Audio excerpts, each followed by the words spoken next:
Hello বন্ধুরা, অবশেষে দাদা আবারও আশাবাদী।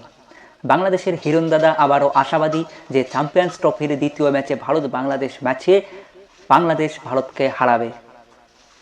ইতিমধ্যেই বাংলাদেশের স্কোয়াড ঘোষণা করে দিয়েছে বাংলাদেশ ক্রিকেট বোর্ড, এবং সেই সঙ্গে দাদা আশাবাদী যে বাংলাদেশের টিম টাইগার বাহিনী দ্বিতীয় ম্যাচে ভারতকে হারাবে।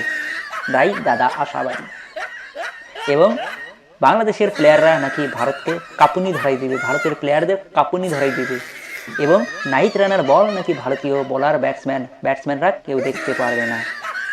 অবশেষে দাদা আবারও আশাবাদী যে বাংলাদেশ ভারতকে চ্যাম্পিয়ন্স ট্রফির দ্বিতীয় ম্যাচে হারাবে। তো দাদা কি বলেছে একটু দেখে নেব। তো দেখুন কি বলেছে। এই স্কোয়াড নিয়ে আমরা চাই ভারতকে হারাইতে, ভারতকে হারাই দিতে, ভারতকে কাঁপুনি ধরাই দিতে। এই স্কোয়াড আমি আশাবাদী এই শক্তিশালী একটা স্কোয়াড ঘোষণা করেছে। মোটামুটি আইগ্রানার বল তো ভারতের ব্যাটসম্যানরা চোখেই দেখে না, আইগ্রানা একাই ভারত, এটা আমি আশাবাদী। চ্যাম্পিয়ন্স ট্রফিতে প্রথম ম্যাচ ভারতের বিপক্ষে 20 তারিখ, 19 তারিখ থেকে শুরু হবে পাকিস্তান মানে নিউজিল্যান্ডের সাথে।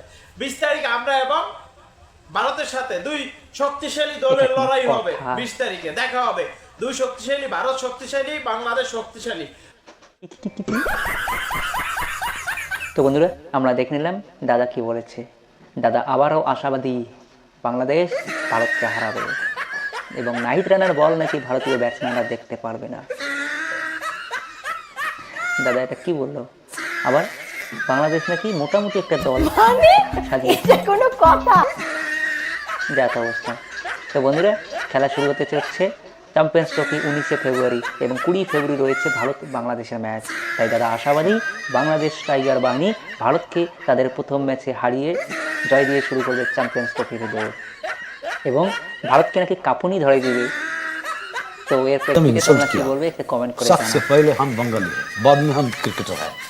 नहीं जीतेगा, हमारा मर्जी है, हमारा दिस इज आवर टारगेट, नहीं जीतेगा। ইতিমধ্যে বাংলাদেশ অন্যান্য দলের কিন্তু স্কোয়াড ঘোষণা হয়েছে, কিন্তু ভারতের স্কোয়াড এখনো ঘোষণা হয়নি। তো আশা করা যায় 2-1 দিনের মধ্যেই ভারতীয় স্কোয়াড ঘোষণা করে দেবে বিসিসিআই। তো বন্ধুরা, তোমরা যদি নতুন হয়ে থাকো KKR ভক্ত চ্যানেলটি সাবস্ক্রাইব করে পাশে থাকা বেল আইকনটি অন করে দিও। ধন্যবাদ।